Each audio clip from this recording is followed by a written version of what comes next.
আসসালামু আলাইকুম। আছি আশুগঞ্জ চরে। আমরা চরে গিয়ে দেখি অনেকগুলো মানুষ মাছ ধরছে। আমার খালাতো ভাই দড়ি টানতেছে মাছ ধরার জন্য। কোথায় নাচতেছি, এখানে অনেকগুলো মানুষ ছিল।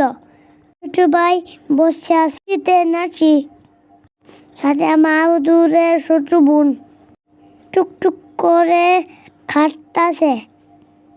সূর্যটা অনেক সুন্দর, আশেপাশে পরিবেশটা অনেক সুন্দর। আমার বোনটা কত দুষ্ট, আমার কথা শুনেই না।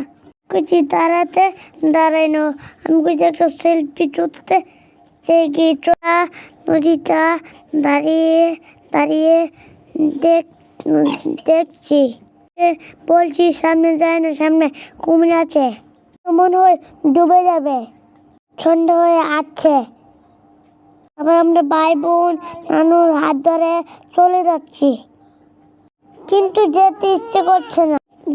নানু আমাদের হাত ধরে লাগছে, আমরা যদি না যেতে পারি। জায়গাটা অনেক সুন্দর, আপনারা চাইলে আসতে পারেন, ঘুরতে পারেন, দেখতে পারেন। দুইটা সেলফি নিলাম নানুর সাথে।